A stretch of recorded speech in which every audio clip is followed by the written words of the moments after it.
Coming up on Cannabis Coast to Coast News this week, a glimmer of hope from Washington, D.C., as rescheduling actually might be on the Fed's agenda. The source? An op-ed in the Tampa Bay newspaper by the original Trump appointee for Attorney General, Matt Gaetz. Really?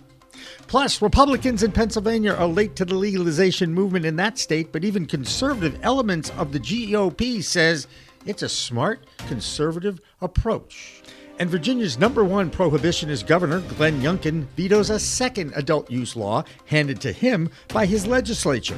Our Joe Parsons in that Commonwealth not surprised at all in his report from Virginia. And we introduce you to a new member of the Cannabis Coast to Coast News team from California, Yarrow Kubrin. Now what we're seeing in a couple states is where they are now taking those taxes and reallocating them towards other things. Plus, get this, the DEA is now bribing young people under age of 21 to submit videos in an anti-420 campaign for next month's Cannabis Celebration Day. Okay, it's a contest run by the Johnny Ambassadors website that is dedicated to sharing the dangers of underage use of cannabis. But I have to ask, why are prohibitionist messages allowed to be public service announcements for the masses, but the industry can't share any positive information about the plant that has saved the lives of adults and kids? Well, you can share those stories here and more on Cannabis Coast to Coast News next.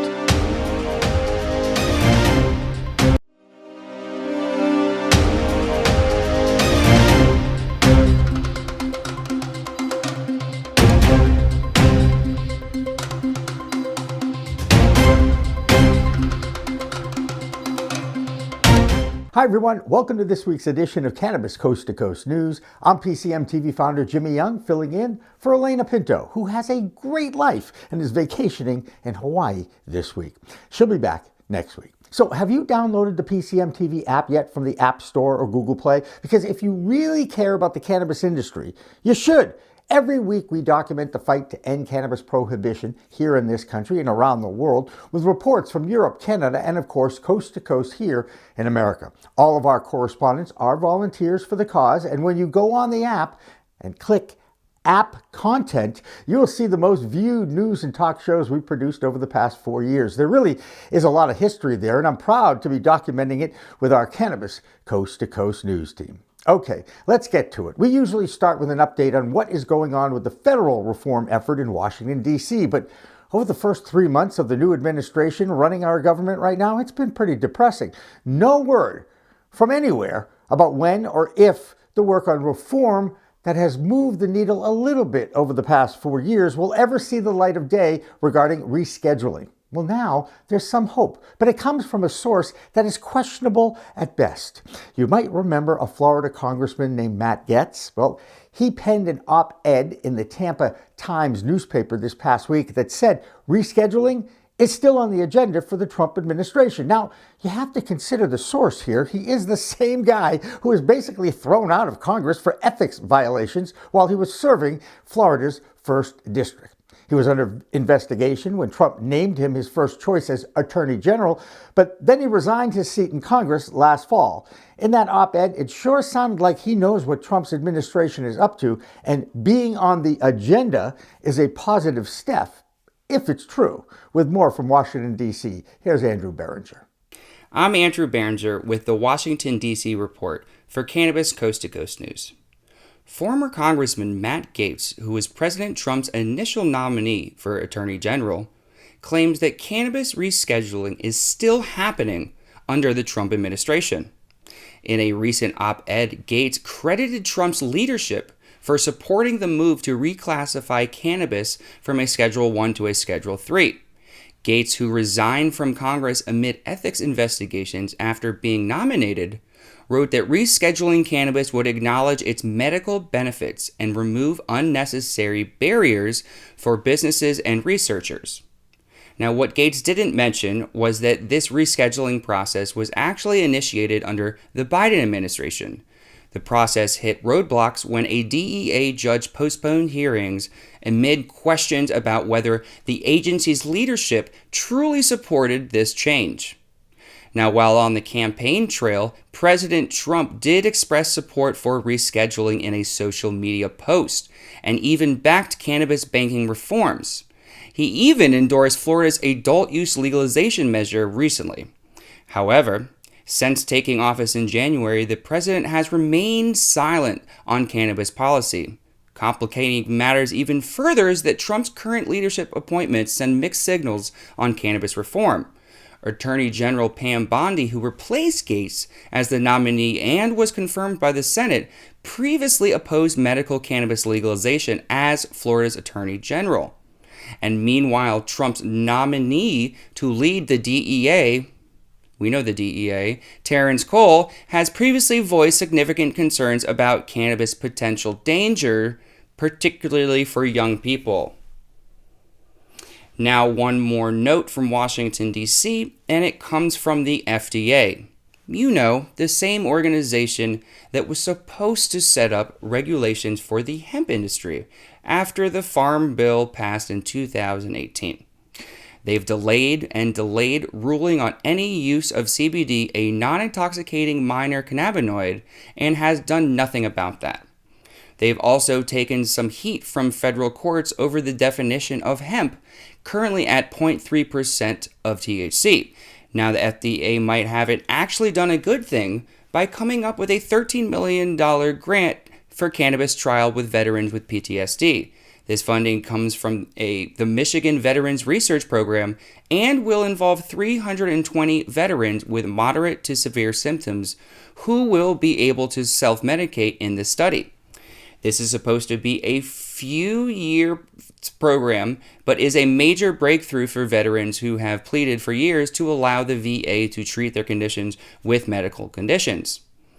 Our Michigan correspondent, Amie Carter, was busy with her Michigan Weedsters responsibilities this past week that included a lobbying effort at the Michigan State House.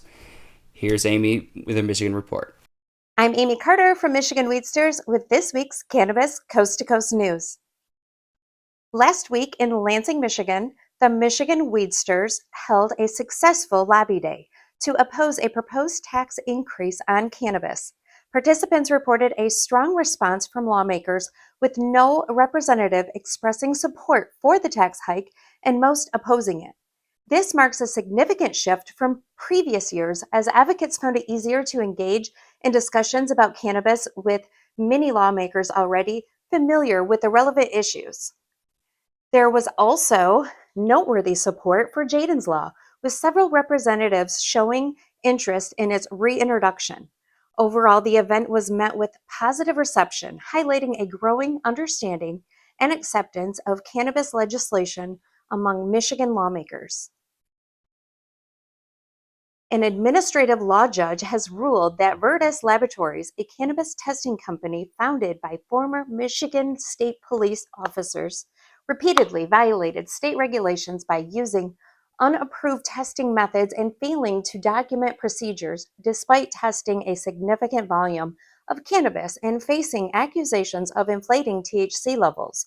Virtus has continued operations amid ongoing scrutiny from the state's cannabis regulatory agency. The judge dismissed the lab's claims of bias and regulatory overreach, concluding that the CRA's oversight was justified due to the red flags in testing practices, including passing moldy samples.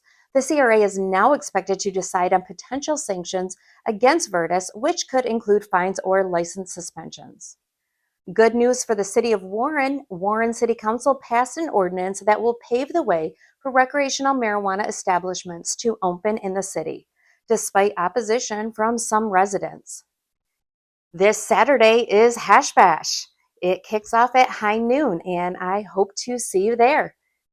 I'm Amie Carter with Cannabis Coast to Coast News. You might remember that last year there was a lot of positivity coming out of Virginia when the legislature there passed an adult use of cannabis bill. That was the first time that their governor, Glen Youngkin, used his veto power to block that one, and now, in a case of deja vu all over again, the nightmare of that governor's poison pen strikes again. This week, he was presented with a bill to create an adult use market, and what do you think he did? Once again, he vetoed it. So, only to suffer the same fate for everyone in Virginia. And I remember how devastated our own Joe Parsons was when that happened last year.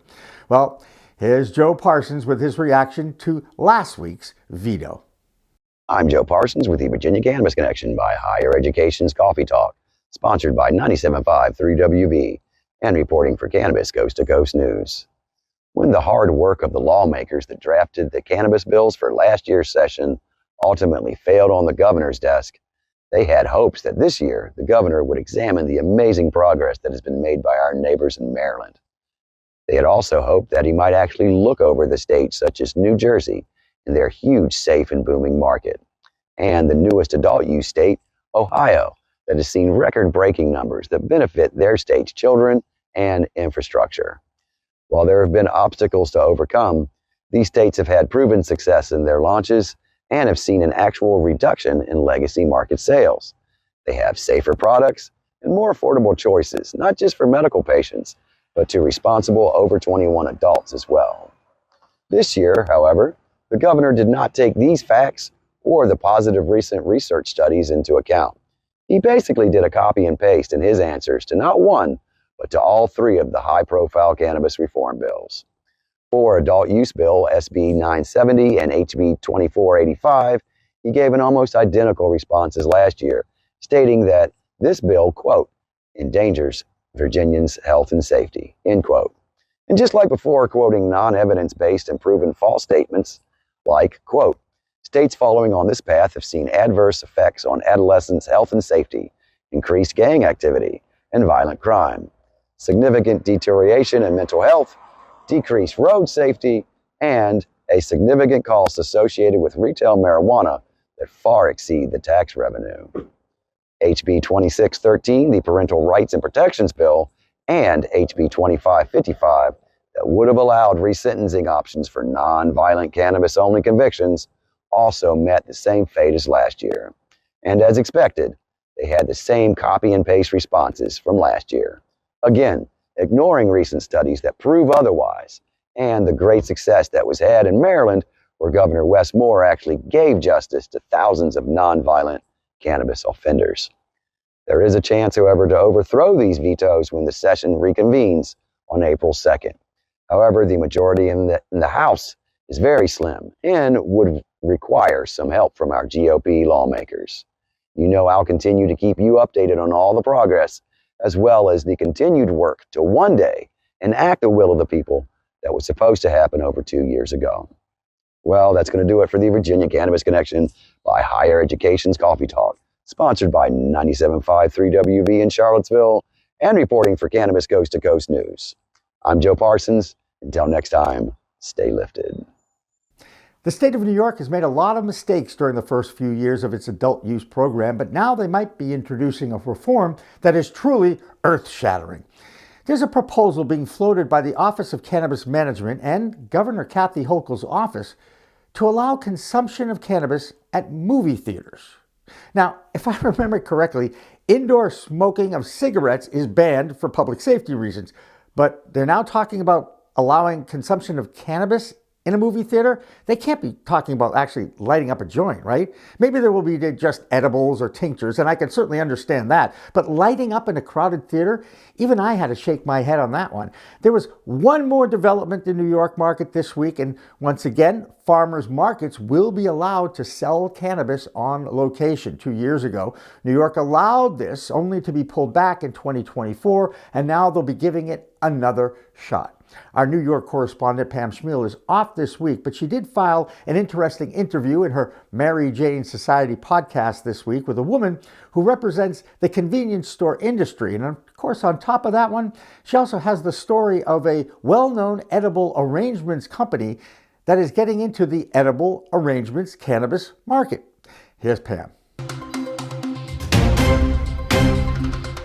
This is Cannabis Coast to Coast News. I'm Pam Schmiel reporting from New York.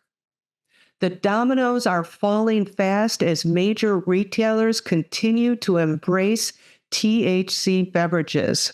Just this past week, Edible Arrangements launched its new cannabis division, Edible Brands, while Hudson News best known for their airport stores, quietly unveiled its growing cannabis division by securing a New Jersey cannabis distribution license.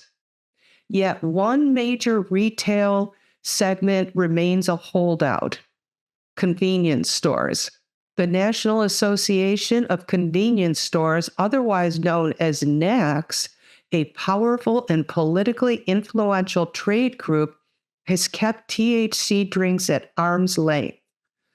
Because cannabis remains in a legal gray area, NACS prohibits cannabis brands from showcasing at its massive trade show where buyers and brands connect.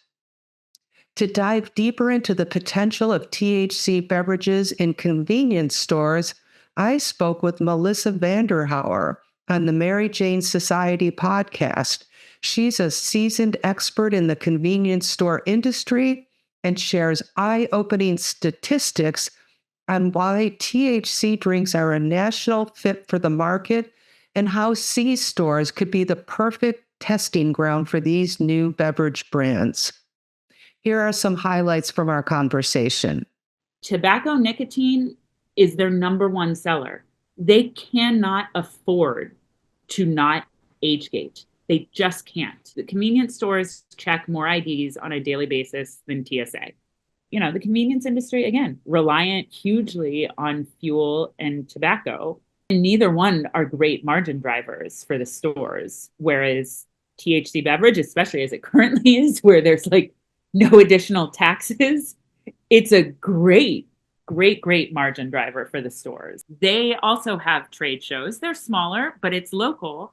And I think there will be ones that will be more open. Could convenience stores be the tipping point for lawmakers to take notice and realize the magnitude of mainstream acceptance and why they need to pay attention? That's this week's Cannabis Coast to Coast News. I'm Pam Schmiel, reporting from New York. That'll do it for the A Block, our first section of our weekly news show, but don't go anywhere. We've got our international news segment coming up next. And a little bit later on the show, we go on a bud crawl through the Berkshires of Massachusetts as we visit 14 dispensaries in under 24 hours. Don't go away. Cannabis Coast to Coast News continues after this break. Welcome to Sweetgrass. Cool. Sweetgrass has a window view of a beautiful lake in the Berkshires. Ready to take your craft to the next level?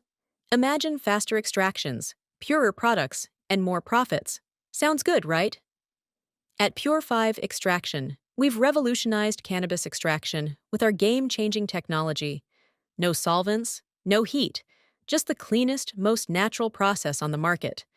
Whether you're a boutique grower or a large-scale operation, Pure 5 has the tools to elevate your business worldwide. Visit pure5extraction.com today. Pure 5 Extraction, because your plants deserve the best. In Willow Creek, Rory, renowned for birdwatching, embraced nature's elegance. Preparing for his woodland sojourn, he used Grape Focus THC Mist from Yellow Labs. Each spritz honed his senses, capturing avian beauty. Immersed in the forest symphony, Rory's lens froze vibrant moments. Emerging at twilight, gratitude filled him for the mist's clarity. Recalling, find Yellow Labs near you. Rory ordered more of his mist from